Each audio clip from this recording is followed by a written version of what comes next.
বন্ধুসকল ইফালে তেলখিনি আমাৰ ধুনীয়া কৰি ভাজা হৈ গৈছে। এতিয়া এই তেলখিনি ইয়াতে কাঢ়ি থৈ দিম। নমস্কাৰ বন্ধুসকল, মোৰ চেনেল ৰমেন ব্লগ XYZ-লৈ আপোনালোক সকলোকে স্বাগতম জনাইছোঁ। আৰু আজি বহুদিনৰ মূৰত এটা সুন্দৰ ৰেচিপি লৈ অহা গৈছে। এই ৰেচিপিটো বনাম মই। বহুত ধুনীয়া ৰেচিপি এটা, গতিকে দেৰি নকৰি আজিৰ এই ৰেচিপিটো আমি একেলগে আৰম্ভ কৰোঁ।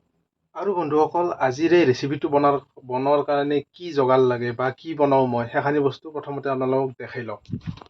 ইফালে হৈছে এখানি পিঁয়াজ মিডিয়াম সাইজত দুটা কাটি লোৱা গৈছে, আৰু এখানি হৈছে খাহী ছাগলীৰ তেল, লগত আছে এখানি মাহৰ দালি। ইফালে ধুনীয়া কৰি আদা ৰহুন খুন্দনাত খুন্দি লোৱা গৈছে। ইফালে মাহপাত, শুকান জ্বালা, ইফালে গোটা জিৰা আৰু এখানি অলপমান মছলা।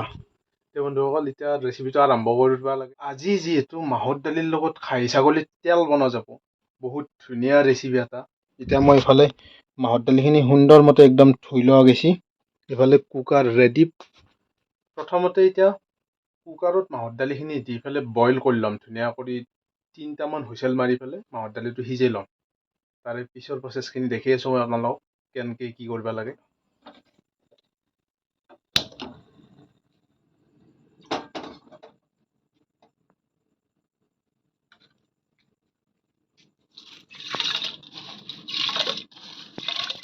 আৰু এতিয়া বন্ধুসকল, ধুনীয়া কৰি মাহৰ দালিখিনি ইয়াতে বহাই দিয়া গ'ল। এতিয়া দিব লাগিব ইয়াতে অলপমান নিমখ, দি দিয়া গ'ল নিমখ।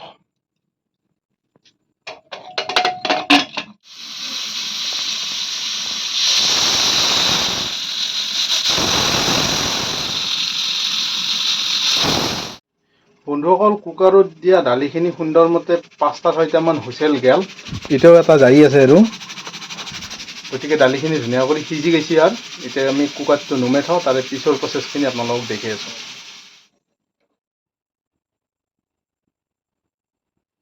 এতিয়া বন্ধুসকল, সুন্দৰ কৰি একদম কেৰাহী চেৰাহী বহাই তেল চেল দিয়া গৈছে। তেলো ধুনীয়া কৰি একদম গৰম হৈ গৈছে।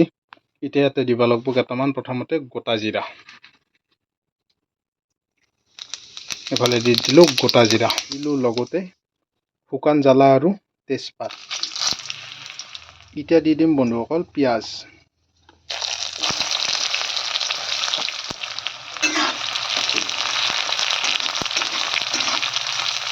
এফালে বন্ধুসকল পিঁয়াজটো একদম ধুনীয়া কৰি ভাজা গৈছে। এতিয়া দি দিম ইয়াতে বটি থৈ দিয়া আদা ৰহুন।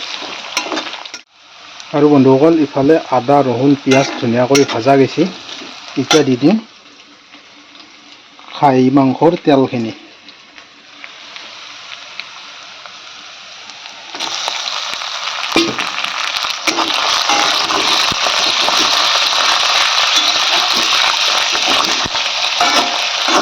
বন্ধুসকল, এই যি খাহী মাংসৰ তেলখিনি যি দেখা পালাক আপোনালোকে, এই তেলখিনি বৰ বেছি টাইম ভাজিব নোৱাৰে। যদি বেছি টাইম ভাজি থাকে, এইখিনি গলি পেলাই একদম নোহোৱা হৈ যাব। এইফালে ধুনীয়া কৰি যাই আছে ভাজা। আৰু বন্ধুসকল, এতিয়া দিব লাগিব ইয়াতে অলপমান ৰং গুড়া, লগতে দি দিম অলপমান ধনিয়াৰ গুড়া,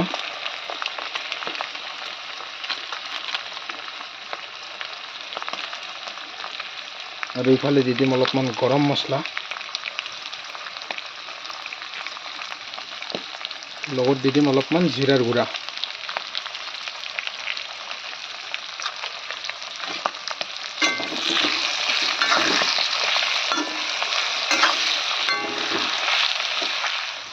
বন্ধুসকল, ইফালে তেলখিনি আমাৰ ধুনীয়া কৰি ভাজা হৈ গৈছে। এতিয়া এই তেলখিনি ইয়াতে কাঢ়ি থৈ দিম। আৰু বন্ধুসকল, ইফালে কুকাৰত দিয়া দালিখিনি ধুনীয়াকৈ সিজি গৈছে একদম। আৰু ইফালে ধুনীয়া কৰি কেৰাহী চেৰাহী চাফা কৰি লোৱা গ'ল। এতিয়া এই কেৰাহীত যি এই মাংসৰ তেলখিনিৰ পৰাই যি তেল ওলছিল, সেই তেলেদি এতিয়া দালিখন চম্ভাৰ দিম ইয়াতে।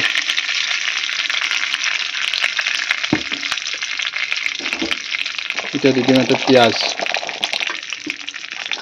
দিয়া গ'ল পিঁয়াজ। এতিয়া দিয়া যাব ইয়াতে আদা ৰহুন অলপমান, আদা ৰহুনখিনি দি দিয়া গ'ল ধুনীয়া কৰি পিঁয়াজ আৰু আদা ৰহুন ভাজা গৈছে বঢ়িয়াকৈ। এতিয়া ইয়াতে দিয়া যাব দালিখিনি, বইল কৰি থৈ দিয়া দালিখিনি।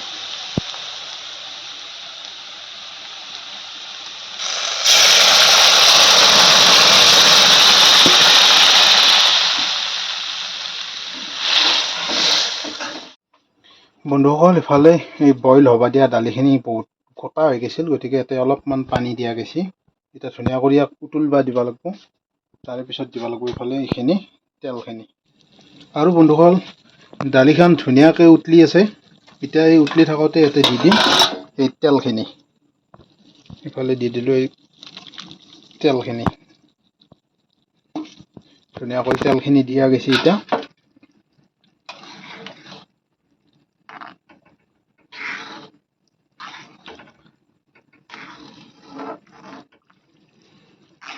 দালিখন দেখাতে বন্ধুসকল কি ধুনীয়া হৈছে চাওকচোন।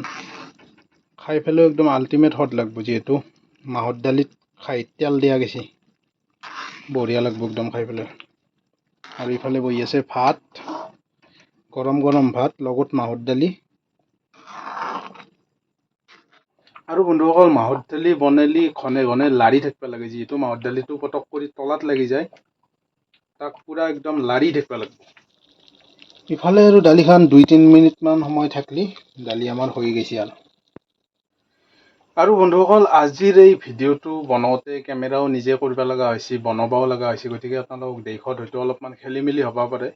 চাব আৰু আপোনালোকে নিজৰ বুলি এখানি, যিহেতু আকলাই কেমেৰা ধৰি পেলাই ৰন্ধাটো খুবেই অসুবিধা হয়। তথাপি আৰু যিখিনি পাৰছোঁ সেইখিনি আপোনালোক দেখাৰ কাৰণে চেষ্টা কৰিছোঁ। আৰু ইফালে আমাৰ মাহৰ দালি হৈ গৈছে ধুনীয়া কৰি, নামে দিব পাৰি আৰু নামে দেৱাৰ।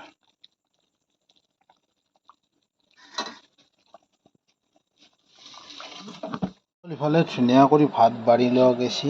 আজি বেলেগ আঞ্জা নাই একো, ভাত। ইফালে কেঁচা পিঁয়াজ কাটি লোৱা গৈছে। ইফালে এইমাত্ৰ বনোৱা খাহীৰ তেলেদি মাটি মাহৰ দালি। আৰু ইফালে খাই আছে আমাৰ মাই। কেনে হৈছে মাই? বঢ়িয়া হৈছে। ভাল লাগছে না? আজি ফাৰ্ষ্ট টাইম খাইছা না আগতেও খাইছিলি? আগতে কাজু কৰ্মা খাইছোঁ, ঘৰত খোৱা নাই। আজি কাজুৰ দৰে হৈছে না? হৈছে, বঢ়িয়া হৈছে। বঢ়িয়া বঢ়িয়া। ইফালে দালিখনো দেখাত কি ধুনীয়া হৈছে একদম। মই খোৱা নাই, মই খাম এতিয়া। খাই পেলাই কৈ আছোঁ আপোনালোকক টেষ্টটো। বন্ধুসকল ভাত চাত খোৱা চেছ। এই যিটো ৰেচিপি বনালোঁ মই, ৰেচিপিটোৰ কথানো আপোনালোকক আৰু কি ক'ম। যোনে খাই পাইছে তেওঁলোকে গমেই পায়। তথাপিও বহুত ধুনীয়া ৰেচিপি এটা, মাহৰ দালিৰ লগত খাহী ছাগলীৰ তেল। এই ৰেচিপিটো ইমান ধুনীয়া ৰেচিপি মানে, আৰু এই ৰেচিপিটো চাওক, বেমাৰী মানুহে খাব নোৱাৰে। বেমাৰী মানুহৰ কাৰণে যথেষ্ট বেয়া। যোনবিলাক সুস্থ মানুহ থাকে, অলপমান চেংৰা চলি সেনাৰ কাৰণে ভাল আৰু সেনাই খায়। যিহেতু খাহী মাংসৰ তেলটো হজম কৰা খুবেই টান, বিশেষ কৰি প্ৰেছাৰৰ কাৰণে যথেষ্টখিনি বেয়া। তথাপিও আৰু এই ৰেচিপিটো আপোনালোকৰ মাজত গেলি লৈ আহিছোঁ। মই নিজে বনাই পেলাই খালোঁ, বহুত ধুনীয়া ৰেচিপি। আপোনালোকেও এনেকৈ ঘৰত বনাওক, বনাই পেলাই খাওক। আৰু চাওক ইফালে তাৰে মাজতে আৰু এটা কথা কওঁ, মই যাই আছোঁ এই 30 তাৰিখে কেদাৰনাথ। কেদাৰনাথ যিহেতু প্ৰত্যেকজন মানুহৰে এটা ড্ৰিম প্লেচ। বহুত ইচ্ছা কৰে সেই জাগাত যোৱাৰ কাৰণে মানুহে, কিন্তু কোনোবাই যাব পাৰে, কোনোবাই নৰে। এইবাৰ মই ওলছোঁ যাবা, মই বহুত দিনৰ পৰা ভাবি আছিলোঁ যে যাম। এইবাৰ আৰু শিৱ বাবাই মিলাইছি, গতিকে এইবাৰ যাব লাগিব। যাই যেখানি যি পাৰোঁ সেইখানি আপোনালোকৰ মাজত ভিডিঅ'ৰ জৰিয়তে মই দেখুৱাব চেষ্টা কৰিম। তে বন্ধুসকল আজিৰ ভিডিঅ'টো আৰু ইয়াতে শেষ কৰোঁ। জয় অসম, জয় জুবিন দা।